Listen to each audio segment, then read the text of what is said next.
स्वर्गीय बहिणाबाई उकडाजी दुधे यांच्या स्मरणार्थ दुधे परिवार आयोजित 25वा दुर्गामाता मंदिराचा वर्धापन दिन सोहळा गुरुवार दिनांक 10 एप्रिल रोजी दुर्गामाता मंदिर मातोश्री संकुल येथे आयोजित करण्यात आला होता। रायगड जिल्ह्यातील लोकप्रिय बांधकाम व्यावसायिक दुधे समूहाच्या वतीने वर्षानुवर्षे दुर्गामातेच्या सेवेतून लोकोपयोगी कार्य करण्याची परंपरा दुधे परिवाराच्या हातून होत असल्याचे समाधान यावेळी उद्योजक तुकाराम दुधे यांनी व्यक्त केलं। यावेळी मंदिरात अभिषेक, त्यानंतर गणेश प्रासादिक भजन मंडळ तुपगाव यांचे भजन, गोरखनाथ प्रल्हाद गोंधळी यांचे गोंधळ, आरती व सुप्रसिद्ध गायक तरुण दल अँड माता की चौकी व सर्व भाविक भक्तांसाठी महाप्रसादाचे आयोजन करण्यात आले होते। यावेळी मंदिरात दर्शनासाठी दुधे मित्र परिवार, अनेक कार्यकर्ते व भाविकांची गर्दी पाहायला मिळाली। तसेच वर्धापन दिनानिमित्ताने स्नेहकुंज आधारगृह, नेरे व साई आश्रम, वृद्धाश्रम, पनवेल अन्नधान्य वाटप करण्यात आले। यासाठी मातोश्री संकुल सहकार्य सुनील मुकादम, गणेश मुकादम, प्रभाकर महाडिक, पंढरीनाथ भोईर, सचिन रेपाले, मिनिषा बाविस्कर, राधेश्याम पांडे, नंदू म्हात्रे व दुधे ब्रदर्स यांचे सहकार्य लाभले। खरं तर 1994 ला इथं हा प्रचंड असा भव्य प्रोजेक्टचं उद्घाटन करण्यात आलेलं होतं। इथं बऱ्याच इमारतीचं बांधकामाचं जे आहे ते इथं मोठं थाटामाटात भूमिपूजन करण्यात आलं होतं। परंतु भूमिपूजन करत असताना इथं स्वयंभू देवीचं स्थान आहे याची आम्हाला माहिती नव्हती।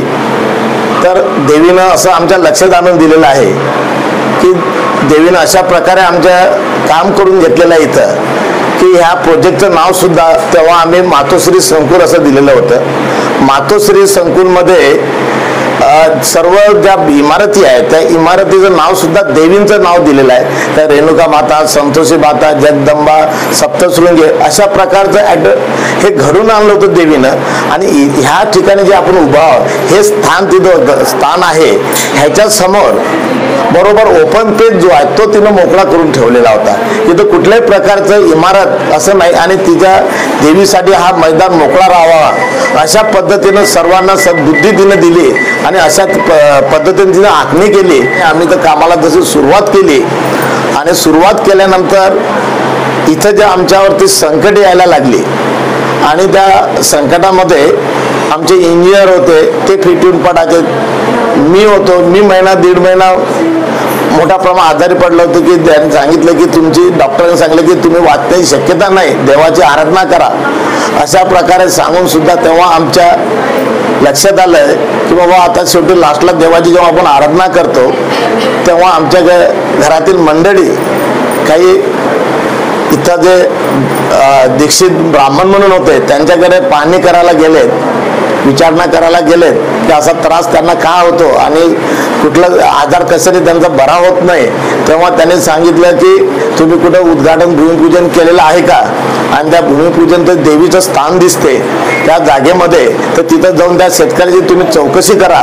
त्या पद्धतीने आमच्या घरातील सर्वजण त्या इथे रीस येथील पारंगे कुटुंब आहे त्यांची शेतजमीन होती, त्यांना विचारणा केली तेव्हा त्यांनी सांगितलं की जेव्हा आम्ही शेती लावायचो तेव्हा तिथं देवीचं स्थान होतं, त्यांना खानपान आम्ही द्यायचो आणि लागवडीला सुरुवात करायचो अशा पद्धतीने त्यांनी आम्हाला सांगितल्यानंतर घरातील सर्व मंडळी त्यांना घेऊन ह्या स्थानावर आल्यानंतर तिथलं पाहणी केली तर इथं स्वयंभू आसरा देवी ज्या आहेत त्या आपल्याला दिसतातच आहेत। तर ह्या आसरा देवी इथं होत्या, त्यांना आम्ही मानून घेतलं, मानून घेऊन तिथं त्यांची पूजा आचरणा चालू केली आणि ताबडतोब 3 दिवसात 4 दिवसात आम्ही सर्व जण जे आजारी पडलेलो होतो, इंजिनियरला ज्या फिटा यायच्या, लेबर लोकांना प्रॉब्लेम होतो, सुपरवायझरचा ऍक्सिडेंट झाला होता, मी हॉस्पिटलला होतो, संपूर्ण जे आहे 3 ते 4 दिवसात आम्ही देवीचं स्थान मानून घेतल्यानंतर आम्ही पूर्ण सुखरूप झालो आणि मोठ्या प्रमाणात आज आपण बघताय की तसा प्रचंड असा प्रोजेक्ट उभा राहिलेला आहे। प्रोजेक्ट उभा राहत असताना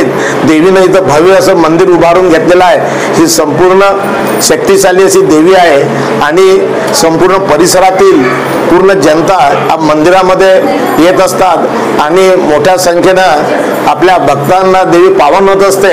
अशा पद्धतीनं गेले 25 वर्ष झाले नवरात्र उत्सव असतो, त्याचप्रमाणे वर्धापन दिन असतो, मोठ्या थाटामाटात इथं साजरा केला जातो। आज भव्य असं वर्धापन दिनानिमित्त अनेक कार्यक्रम जे आहेत ते सकाळपासूनच कार्यक्रमाला सुरुवात झालेले आहेत। भजनं आहेत, माताजी चौकी आहे, त्याच्यानंतर महाप्रसादाचा कार्यक्रम आहे.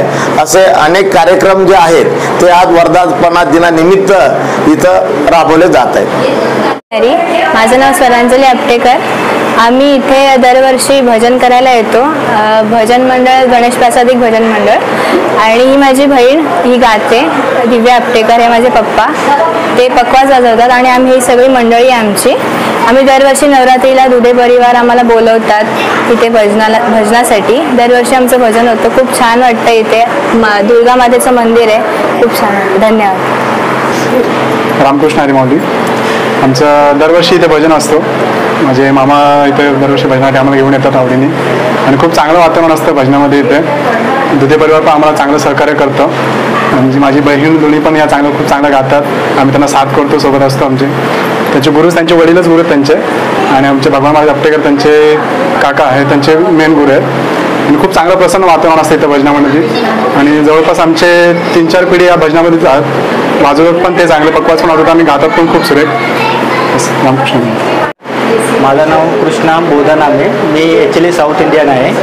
आमचा वडील आणि म्हणजे इथं दुधे बिल्डर सर आहेत, ते त्यांचा इथं प्रोजेक्ट चालू होता, तेव्हा आमचे वडील आले होते. त्यांचं म्हणजे कामगार इथं आले म्हणून होते, तेव्हा ते इथं काम करायचं होतं. मग त्यांच्यासोबत मी पण इथं होतो, आणि तिथं देवीचा तिथं स्थापना म्हणजे देवी निघाली इथं कालिका माता. तेव्हापासून मग ते दर मंगळवारी सर देवीचा इथं नारळ वगैरे फोडायचं, हे करायचं, आणि तेव्हा वडील करायचे, आणि त्यांच्यासोबत मी पण मग थोडं तेव्हापासून करायला लागलो. आणि तेव्हापासून आजपर्यंत म्हणजे देवी माताची मी सेवा वगैरे करत आहे. तुकाराम दुधे साहेब आहेत, त्यांच्यासोबत मला म्हणजे मी लहानपणापासून मी तिथं देवीचा सेवा करायची त्यांच्या मंदिरात. म्हणजे मी इथं लहान असताना तेव्हापासून मला समजतंय, तेव्हापासून या देवीची सेवा करतोय.